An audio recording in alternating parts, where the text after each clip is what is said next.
तो आज की हमारी टॉपिक है discharge tube experiment. Discharge tube experiment में हम सीखने की कोशिश करेंगे कि डिस्चार्ज ट्यूब एक्सपेरिमेंट करने का मकसद क्या था।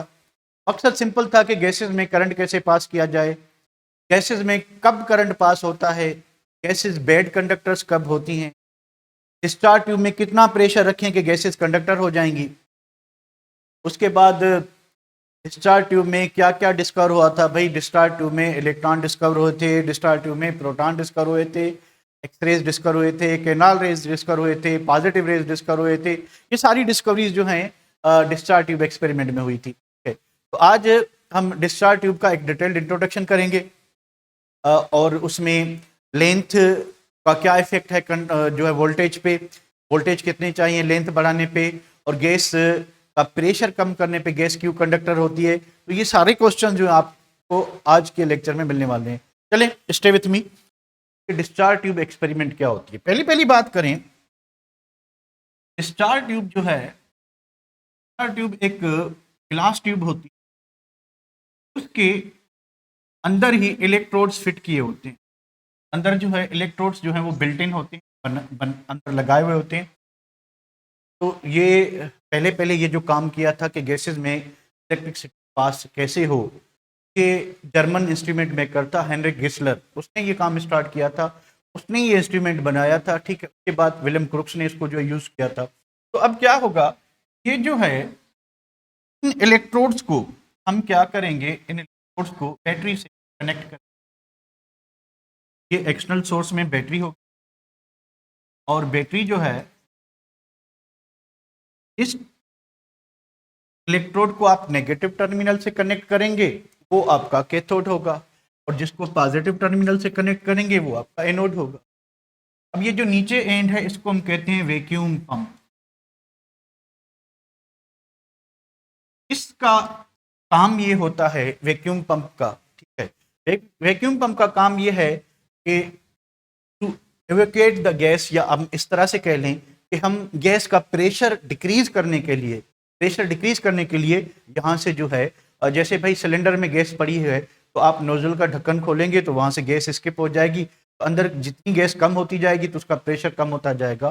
तो ये जो है वैक्यूम पंप का फंक्शन है to decrease pressure inside the tube, tube के अंदर प्रेशर डिक्रीज करने के लिए।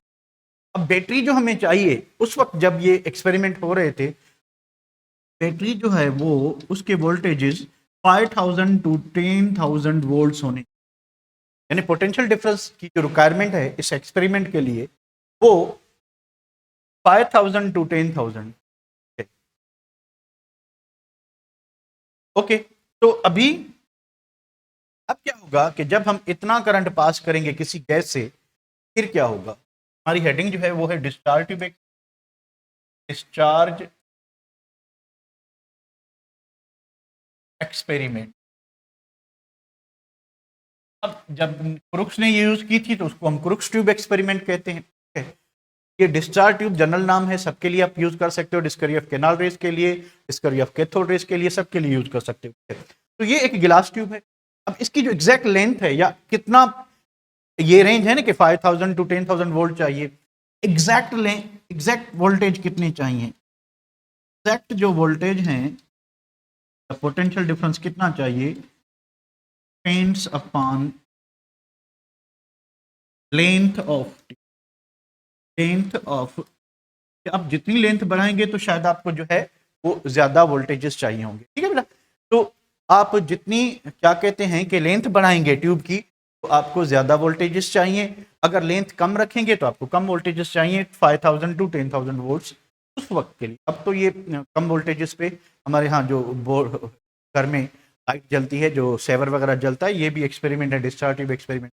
या पुराने दौर में हम जो टेलीविजन यूज कर रहे थे, इसके पीछे पिक्चर ट्यूब लगा हुआ होता था। अभी तो एलईडी आ गई हैं, स्लिम आ गई हैं, तो उससे पहले जो, अब थोड़ा 10-15 साल पहले जाएं तो आपको बड़ी बड़ी टेलीविजन दिखाई देंगी पिक्चर ट्यूब वाली, जैसे बहुत ही बड़ी होती थी। तो वो जो है उनमें उनका काम यही होता था, डिस्चार्ज ट्यूब एक्सपेरिमेंट। अब बात करते हैं कि, बात ये है कि काम क्या था, एम क्या था।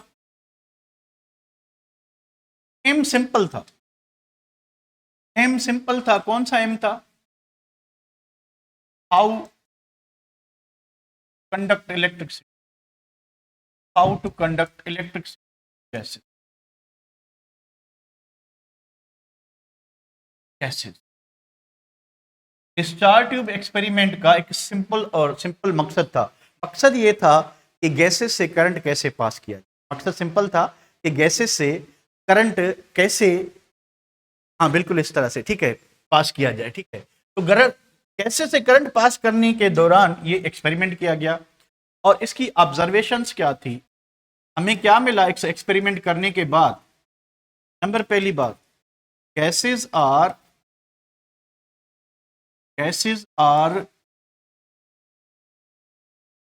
bad conductor, bad conductors at normal बोले तो 760 टॉर प्रेशर। अगर हम प्रेशर गैस का इस ट्यूब के अंदर 760 टॉर रखते हैं तो गैस जो है वो क्या होगी? बैड कंडक्टर होगी। गैस से इलेक्ट्रिक करंट पास नहीं होगा। सिंपली देखें कंडक्टिविटी है क्या, पहले तो ये बात समझिए। Conductivity is free flow of charges, charges हों और वो चार्जेस इजीली मूव कर सकें। तो हमने पढ़ा था ना कि आयनिक सॉलिड जो है, जब सॉलिड होते हैं तो वो बेड कंडक्टर होते हैं, इसमें पॉजिटिव और नेगेटिव चार्जेस तो हैं पर चार्जेस मूव नहीं कर रही। मसला यही है कि कंडक्टर होने के लिए, कंडक्टिविटी होने के लिए या करंट फ्लो करने के लिए चार्जेस को मूव करना चाहिए। पहली बात चार्जेस होनी चाहिए, दूसरी बात चार्जेस मूव करें। अब गैस मॉलिक्यूल जो हैं वो न्यूट्रल होते हैं, उन पे कोई चार्जेस नहीं होती ना, उन पे कोई पॉजिटिव या नेगेटिव चार्ज तो नहीं होती, पार्शियल पॉजिटिव चार्ज होती है, तो molecule as a whole neutral होता है। ही बात है कि नॉर्मल प्रेशर पे गैस में करंट पास नहीं होगा। क्यों नहीं होगा उसको भी हम डिस्कस करते हैं। तो भाई क्या होगा कि पहले जो कंक्लूजन निकला इस ट्यूब के एक्सपेरिमेंट से, gases are bad conductors at normal pressure. दूसरी बात, गैसेज आर गुड कंडक्टर्स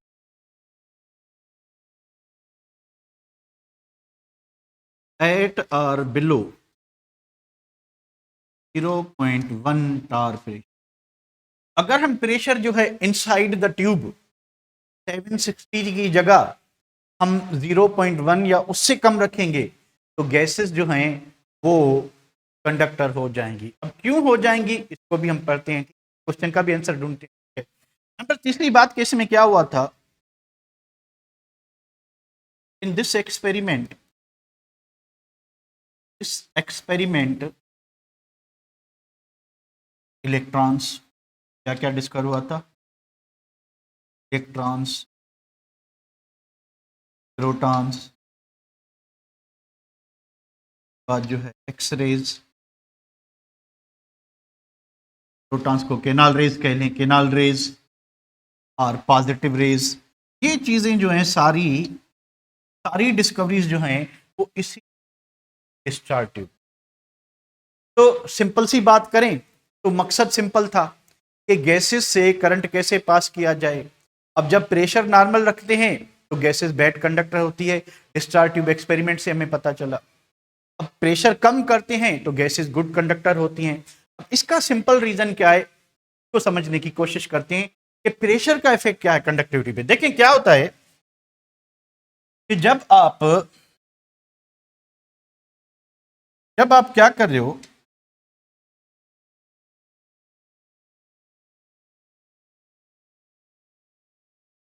जब आप इलेक्ट्रिक करंट पास कर रहे हो 5000 टू 10,000 वोल्ट, इतना करंट जब आप पास कर रहे हो तो होगा क्या, यहां से कैथोड रेज डेवलप, यहां से कैथोड रेज क्या होंगे? डेवलप होंगे। कैथोड रेज जैसे ही करंट पास करोगे तो डेवलप होंगे, या किसी भी बॉडी को, कैथोड को अगर आप हीट करोगे तो वहां से जो है कैथोड रेज क्या होंगे? निकलेंगे। ठीक है, अब कैथोड रेज को एक्सीलरेट करने के लिए वी नीड पोटेंशियल डिफरेंस। इनको एक्सीलरेट करने के लिए हमें क्या चाहिए? हमें जो है इलेक्ट्रिक करंट चाहिए या पोटेंशियल डिफरेंस या वोल्टेज चाहिए। अब देखिए अगर गैस का प्रेशर अंदर ज्यादा है, मान लें अंदर जो गैस मॉलिक्यूल्स हैं अगर वो ज्यादा मिकदार में हैं, गैस मॉलिक्यूल रेंडमली मूव कर रहे हैं पर अगर उनकी तादाद ज्यादा है, अगर उनकी तादाद जो है वो क्या है, ज्यादा है, ठीक है, ज्यादा है तो क्या होगा, अब देखिए इन इलेक्ट्रॉन्स को एक्सीलरेट होने के लिए, अब ये जो वोल्टेजेस हैं इनको एक्सीलरेट कर रहे हैं, पर एक्सीलरेट होने के लिए थोड़ा स्पेस चाहिए, मीडियम चाहिए।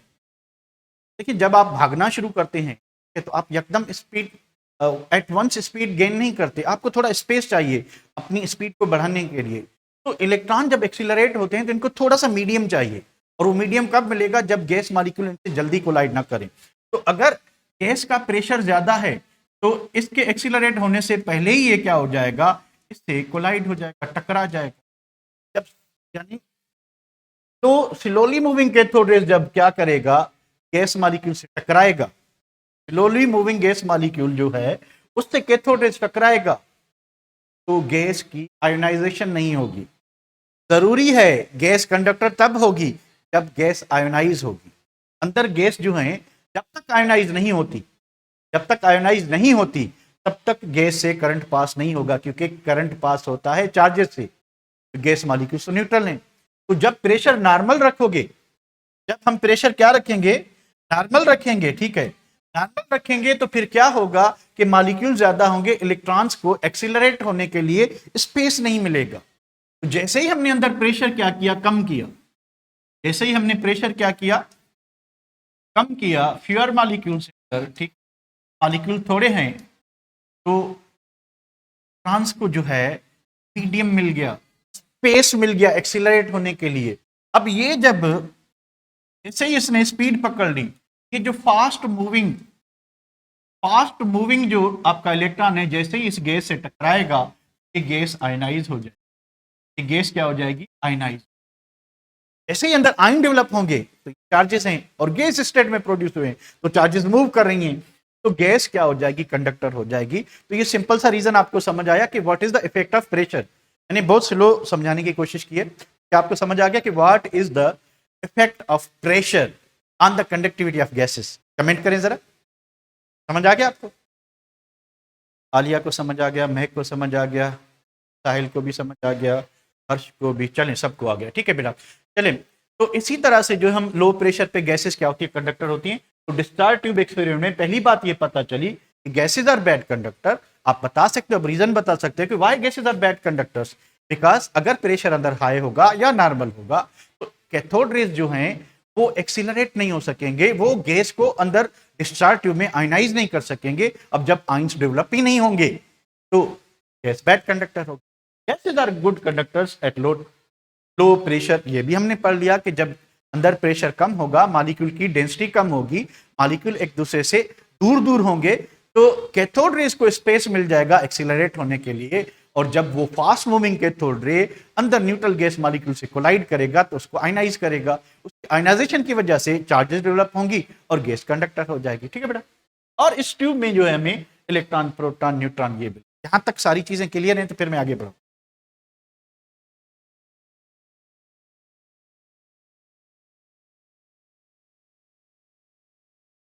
ये वोल्टेजेस दो काम कर रहे हैं, एक तो कैथोड को हीट कर रहे हैं, है, ताकि उससे कैथोड रेज निकलें, उसके बाद जब निकलेंगे तो इतने वोल्टेज उसको क्या करेंगे, एक्सीलरेट करेंगे।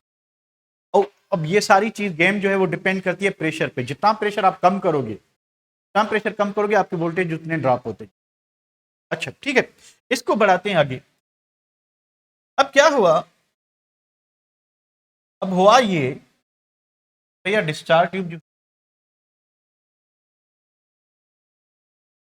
विलियम क्रूक्स ने क्या किया कि करंट पास किया, बैटरी लगा के सारी चीज, बैटरी लगाई, बैटरी लगाई,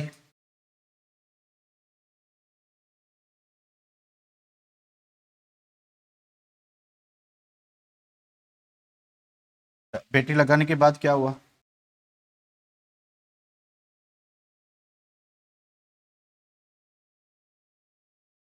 बैटरी नेगेटिव टर्मिनल, बैटरी का पॉजिटिव टर्मिनल, ठीक है। अब क्या हुआ कि जैसे ही इसने देखा कि जब हम लो प्रेशर करते हैं, जब हम प्रेशर क्या करते हैं, लो करते हैं, तो एक स्पार्क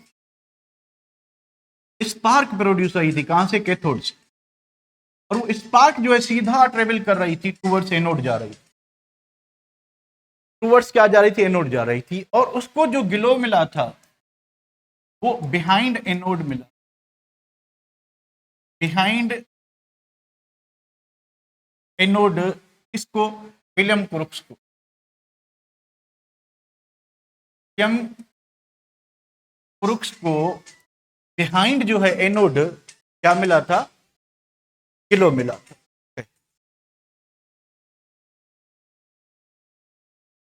यार कितनी बार बताऊं, ट्यूब की साइज पे भी डिपेंड करेगा ना, और क्या कहूं, पहले ही तो बताया था, फिर क्या बार बार सेम चीज क्यों। पहले समझ लो उसके बाद क्वेश्चन पूछा करो। तो बात क्या है कि इसको यहां से स्पार्क जो है ना वो दिखाई दी थी कि कैथोड से स्पार्क निकल रही थी, और वो एनोड से क्रैश करके जब वॉल से टकरा रही थी तो ग्रीनिश ग्लो प्रोड्यूस हो रहा था। ये किसने देखा था, विलियम क्रूक्स ने, क्योंकि अब रेडिएशन कैथोड से आ रहे थे तो इसने इनका नाम जो रखा था कैथोड रेज का जो नाम रखा था वो क्या रखा था, कैथोड रेज रखा था। अब ये हमारे सिलेबस में नहीं है, और थोड़ा सा आपको आउटलुक दे दे रहा हूं। तो इसने इनका नाम जो है वो कैथोड रेज रखा था। कैथोड रेज जो है क्योंकि पॉजिटिव एंड की तरफ जा रहे थे, इस वजह से इन पे नेगेटिव चार्ज थी। फिर जे थॉमसन ने देखा कि कैथोड रेज का जो E/M रेशियो है वो हमेशा फिक्स होता है, या आप कह लें कि कांस्टेंट होता है, या कह लें कि same same for all gases. ये सब गैसेस के लिए, सब गैसेस के लिए E/M रेशियो क्या होता है, सेम होता है। यहां से कंक्लूजन क्या निकलता है, साइंटिस्ट ने क्या किया कि डिफरेंट गैसेस लेके देखी, अंदर डिफरेंट गैसेस जो है भर के देखी, कैथोड मटेरियल चेंज किया, एनोड मटेरियल चेंज किया, ग्लास ट्यूब की नेचर को चेंज किया, पर सब में जो कैथोड रेज प्रोड्यूस हो रहे थे सबका E/M ratio, E for charge and M for mass, उन सबका जो चार्ज टू मास रेशियो था वो कांस्टेंट आ रहा था। सबका जो चार्ज टू मास रेशियो था वो क्या आ रहा था, कांस्टेंट आ रहा था। यहां से कंक्लूजन क्या निकला, कैथोड रेज आर इलेक्ट्रॉन्स। और ये कंफर्मेशन कब हुई, ये एक्सपेरिमेंट हुआ था 1869 में, और कंफर्मेशन जाके हुई कब, कल हमने पढ़ा था 1897 में जे थॉमसन ने बताया कि एक्चुअली इस cathode rays are are in fact electrons के, यही जो कैथोड रेज हैं ये इलेक्ट्रॉन्स हैं, यही जो कैथोड रेज हैं वो इलेक्ट्रॉन्स हैं।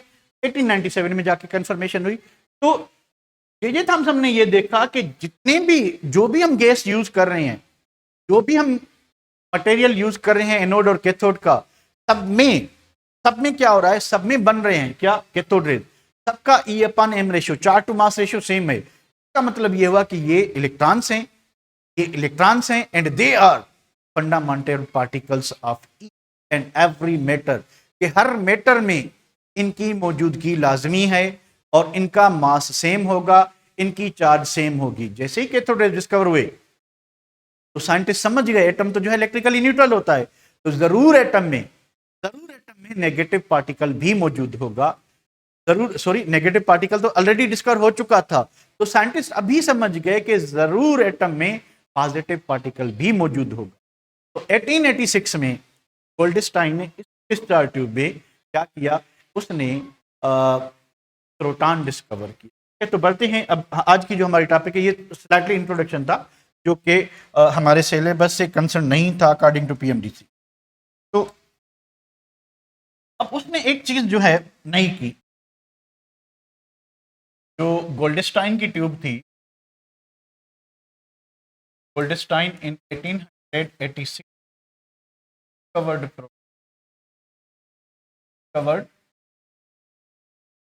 प्रोटॉन डिस्कवर किया था, या केनाल रेज कह लें, या आप फिर पॉजिटिव रेज कह लें, कुछ भी कह सकते हैं।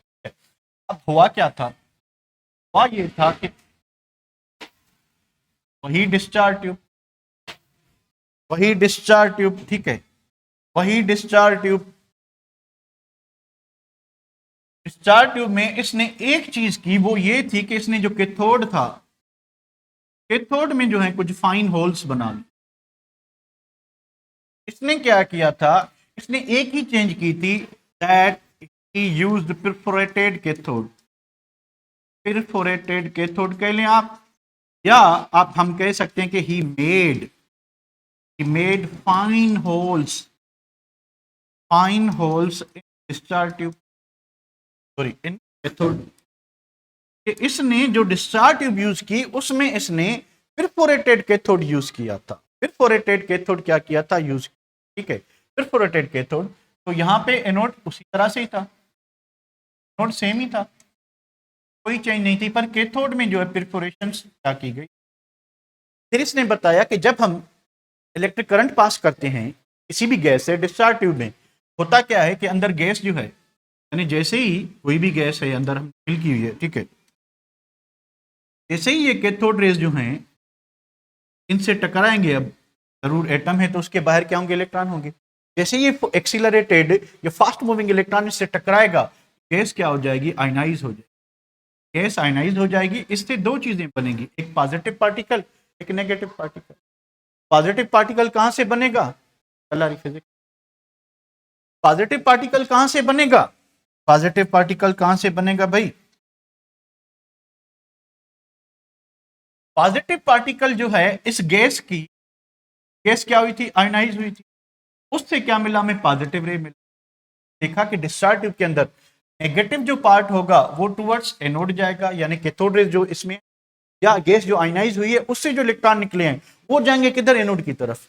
और इसमें जो पॉजिटिव रेडिएशन बना है, ठीक है, इसमें गैस जो आयनाइज होने के बाद जो पॉजिटिव रेडिएशन बना है वो आएगा किधर, वो आएगा आपका कैथोड की तरफ, परफोरेटेड कैथोड की तरफ। यानी पॉजिटिव रेडिएशन जो है वो कैथोड की तरफ आएंगे और इसके ही अंदर जो नेगेटिव रेडिएशन हैं वो एनोड की तरफ।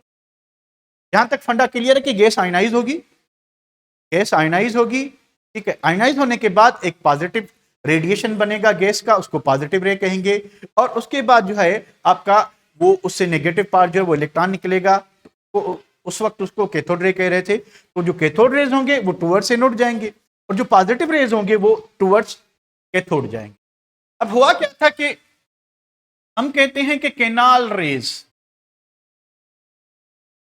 अब केनाल्स का मतलब होता है होल्स, क्योंकि अगर ये कैथोड में परफोरेशंस नहीं करता, अगर ये कैथोड में छोटे छोटे होल्स नहीं बनाता, तो आपके जो पॉजिटिव रेज हैं शायद अभी तक डिस्कवर ना होते। उसका रीजन क्या है भाई, उसने देखा था, किसने देखा था, विलियम क्रुक्स ने, तो इस साइड पे गिलो मिल गया था।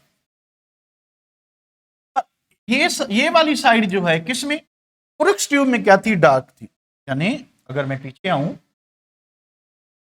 ये वाली साइड जो है कौन सी, कैथोड वाली साइड क्या थी, डार्क थी, और इस साइड पे क्या था, उसको ग्लो मिला। गैस जो है वो ग्लो प्रोड्यूस कर रही थी बिहाइंड एनोड, पर बिहाइंड कैथोड जो है वो क्या था, डार्कनेस, ठीक है। तो जब इसने क्या किया कि परफोरेशंस बनाई, इसको ग्लो जो है वो दोनों तरफ से दिखाई दिया, पर क्योंकि ये ऑलरेडी नोन था तो इसका जिक्र नहीं है। तो ये रेडिएशंस जो हैं इन परफोरेशन से निकल के यहां पे क्या करेंगे। अब सवाल ये बनता है, क्वेश्चन ये बनता है, तो आखिर यहां पे भी तो गैस आयनाइज हुई थी, तभी गैस कंडक्टर हुई थी, यहां पे हमें क्यों कुछ नहीं मिला, यहां पे हमें क्यों कुछ नहीं मिला। रीजन सिंपल है, देखें हमने पढ़ा है कि जो इलेक्ट्रॉन है तो हम कैथोड रेज कह रहे हैं, कि 1836 टाइम्स क्या होता है, लाइटर देन प्रोटॉन होता है। इलेक्ट्रॉन है आपका, जो इलेक्ट्रॉन है वो 1836 टाइम्स लाइटर देन प्रोटॉन है। का मतलब क्या हुआ, अब साफ है कि प्रोटॉन जो है इससे 1836 टाइम, प्रोटॉन जो है इससे 1836 टाइम हेवियर होता है। तो इलेक्ट्रॉन लाइटर है, ठीक है, इलेक्ट्रॉन क्या है, लाइटर है, और प्रोटॉन क्या है, हेवियर है। तो इलेक्ट्रॉन जो इससे पेनिट्रेट हो सकता है, पर जो प्रोटॉन हेवियर था वो इससे पेनिट्रेट नहीं हो सका। तो यहाँ पे जो इसने कैथोड यूज किया था, थिन फिल्म, ठीक है, तो वहां से कैथोड रेज तो गुजर गए, पर इस साइड से जो है, इस साइड से आपके एनोड रेज हैवी होने की वजह से, उनका पेनिट्रेशन पावर कम होने की वजह से वो यहां से मेटल की प्लेट से गुजर नहीं सकते। तो इसलिए वहां पे यूज जो है वो आपको पॉजिटिव रेज दिखाई नहीं दिए। जब इसने फाइन होल्स निकाले तो इन होल से गुजर गए। इसी तरह से कैनाल रेज डिस्कवर हुए। इनको कैनाल रेज इसलिए कहते हैं क्योंकि ये आफ्टर पासिंग थ्रू कैनाल्स क्या हुए थे, डिस्कवर हुए। तब डिस्कवर हुए थे जब कैनाल्स बनाए थे, क्योंकि इन पे पॉजिटिव चार्ज थी, को हम क्या कहते हैं, पॉजिटिव रेज कहते हैं। इन पॉजिटिव रेज में अगर आप डिस्चार्ज ट्यूब में हाइड्रोजन गैस भरते हो, कोई और नहीं, सिर्फ हाइड्रोजन गैस भरते हो, तो आपको हाइड्रोजन गैस जो है, हाइड्रोजन गैस आपको क्या देगी, अब प्रोटॉन डिस्कवर किसने किया था, गोल्डस्टाइन ने, पर प्रोटॉन का नाम जो है वो रदरफोर्ड ने रखा। यहां तक चीजें क्लियर हैं, यहां तक चीजें क्लियर हैं,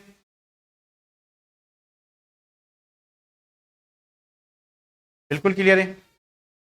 ओके, चलिए तो हम आते हैं अभी वापस कि भाई जर्मन फिजिस्ट था गोल्डस्टाइन, इन 1800 डिस्कवर्ड प्रोटॉन इन cathode ray tube, cathode tube नहीं, आप इसको डिस्चार्ज ट्यूब कह लें, आप डिस्चार्ज ट्यूब कह लें। इन discharge tube atoms or molecules or electrons forming positive ions. ये जो मॉलिक्यूल्स हैं, कोई भी मॉलिक्यूल अंदर गैस क्या होगी, आयनाइज होगी, और आयनाइज होने के बाद जो है एक पॉजिटिव रे बनेगा और एक कैथोड रे बनेगा। These positive rays move towards cathode in discharge tube, के डिस्चार्ज ट्यूब में ये टुवर्ड्स कैथोड मूव करेंगे, टुवर्ड्स कैथोड मूव करेंगे। Construction and working of discharge tube कह लें, construction and working of discharge tube ये हमने ऑलरेडी पढ़ लिया कि ये 1 मीटर लॉन्ग ट्यूब होती है और इसको एग्जैक्ट वोल्टेज कितने चाहिए वो लेंथ पे डिपेंड करता है और प्रेशर पे डिपेंड करता है। तो प्रेशर से इन्वर्स होती है कंडक्टिविटी, सॉरी जो वोल्टेज है, प्रेशर कम होगा तो वोल्टेजेस आपको क्या चाहिए, इतना, सॉरी डायरेक्टली प्रोपोर्शनली, अगर प्रेशर कम होगा तो आपको वोल्टेज भी क्या चाहिए, कम चाहिए। ये सारी चीजें हमने डिस्कस कर ली। प्रॉपर्टीज को एक मरतबा देख ले, कंस्ट्रक्शन हमने डिटेल में कर, ये सारा कुछ पढ़ लिया। प्रॉपर्टीज क्या होती हैं, प्रॉपर्टीज की बात करें, देखें कैथोड रेज जो हैं वो भी स्ट्रेट लाइन में ट्रेवल करते हैं, आपके कैनाल रेज भी स्ट्रेट लाइन में ट्रेवल करेंगे, दोनों का डायरेक्शन अलग होगा। एक कैथोड रेज पॉजिटिव एंड की तरफ जाएंगे और कैनाल रेज जो है वो नेगेटिव एंड की तरफ जाएंगे, और दोनों पे क्योंकि चार्जेस हैं, पॉजिटिव रेज पे भी और कैथोड रेज पे भी, both are deflected by both electric and magnetic field. तो ये इलेक्ट्रिक फील्ड से भी डिफ्लेक्ट हो जाते हैं, मैग्नेटिक फील्ड से भी डिफ्लेक्ट हो जाते हैं, इलेक्ट्रिक फील्ड से भी डिफ्लेक्ट हो जाते हैं, मैग्नेटिक फील्ड से भी क्या हो जाते हैं, डिफ्लेक्ट हो जाते हैं, दोनों से डिफ्लेक्ट हो जाते हैं, ठीक है। उसके बाद बात करें इनका जो डिफरेंस आता है वो ये E/M रेशो का, E/M रेशो। अगर मान लें कि आपके पास इलेक्ट्रॉन है, आपके पास प्रोटॉन है, दोनों पे सेम चार्ज है, अगर इन दोनों का E/M रेशो देखें तो दोनों का E/M रेशो क्या होना चाहिए, सेम होना चाहिए, दोनों का E/M रेशो सेम होना चाहिए।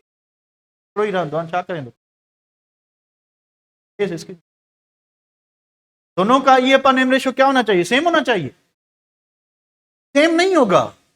क्यों नहीं होगा, अब देखेंगे E/M रेशो सेम क्यों नहीं होगा। इलेक्ट्रॉन और प्रोटॉन की चार्ज सेम है, -19 कूलम, पर इलेक्ट्रॉन का मास 0.0055 है, जबकि प्रोटॉन का मास जो है 1.6 × 10⁻⁹ डिवाइडेड बाय 1.007। तो आप देख लें दोनों के मास में डिफरेंस है, इस वजह से E/M रेशो क्या आएगा, चेंज आएगा। तो मुझे बताएं इलेक्ट्रॉन का E/M रेशो ज्यादा है या प्रोटॉन का, इलेक्ट्रॉन का ज्यादा है या प्रोटॉन का, इलेक्ट्रॉन का ज्यादा है, ठीक है। जितना पार्टिकल, अब देखें डिनोमिनेटर आपका अगर बड़ा होगा और न्यूमरेटर सेम है तो रेशो क्या आएगा, कम आएगा। तो प्रोटॉन का मास ज्यादा है तो इसका E/M रेशो क्या होगा, कम होगा। अब E/M रेशो जो पॉजिटिव रेज है उनका नेचर ऑफ गैस पे डिपेंड करता है। हमने पढ़ा था कि कैथोड रेज का E/M रेशो सेम होता है, जो मर्जी आए गैस डाल लें E/M रेशो चेंज नहीं होगा। But in case of positive raise E/M ratio change होता है, E/M रेशो चेंज होता है। मान लें आपके पास इलेक्ट्रॉन है, आपके पास प्रोटॉन है, आपके पास लिथियम है, आपके पास सोडियम है, सब पे चार्ज -1 और +1 है, यानी चार्ज सबकी सेम है ना, 1.6 पावर -19। अब फॉर इलेक्ट्रॉन आप किससे डिवाइड करोगे, 0.0055 से। फॉर प्रोटॉन 1.08 से अप्रॉक्सीमेट। फॉर लिथियम आप डिवाइड करोगे 7 से। फॉर सोडियम आप डिवाइड करोगे 23 से। आप नोट करोगे कि नीचे मास जो है वो क्या होता जा रहा है, चेंज होता जा रहा है। तो मास चेंज होने से क्या होगा, मास चेंज होने से क्या होगा कि E upon M ratio change होता जाएगा, E upon M ratio change होता जाएगा। क्लियर है? तो आगे क्या चीज है, they travel in straight line perpendicular to the anode surface, anode से परपेंडिकुलर क्या करेंगे, ट्रेवल करेंगे। उसके बाद they can be deflected by electrical magnetic field as they are charge particles. दूसरी बात, ये टूवर्ड्स कैथोड जाते हैं, यानी नेगेटिव एंड की तरफ जा रहे हैं, इन पे कौन सी चार्ज होती है, इन पे पॉजिटिव चार्ज होती है। They produce flashes on the zinc sulphide plate. अब ये क्योंकि रेडिएशन हैं, तो कोई भी रेडिएशन, जिंक सल्फाइड प्लेट एक फोटोग्राफिक प्लेट होती है और it is highly sensitive to light. Whatever be the type and nature and colour और frequency of light falls on this plate, it leaves its spot, वो अपना एक image या spot बनाएगी। ठीक, अच्छा, there E M ratio smaller than electron, बिल्कुल क्योंकि इनका मास ज्यादा होता है। There E upon ratio depends upon the nature of residual gas, कि हमने अंदर गैस कौन सी डाली हुई है। तो सबसे ज्यादा जो ईएमएम रेशियो मिलेगा आपको पॉजिटिव रेज में, वो हाइड्रोजन गैस देगी आपको प्रोटॉन। ठीक, the mass of positive raise is always greater than proton. जितने भी पॉजिटिव रेज हैं, अब प्रोटॉन खुद पॉजिटिव रेज है, ठीक है, पर सब पॉजिटिव रेज, इसके अलावा प्रोटॉन के अलावा जितने भी पॉजिटिव रेज होंगे, सबका जो मास है वो प्रोटॉन से ज्यादा होगा। प्रोटॉन हमें तब मिलेगा जब हम hydrogen gas use. The mass of proton is 1836 more then mass of electron. तो इस तरह से जो है ये ऑलरेडी हमने किया हुआ है। तो बढ़ते हैं नीचे।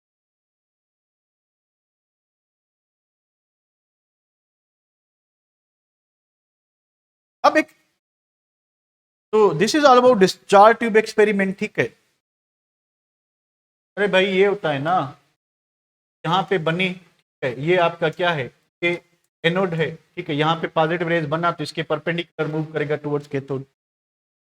तो क्लियर है, क्लियर है, इज इट क्लियर? बढ़े आगे, बढ़े आगे। किलो मीन्स चमक।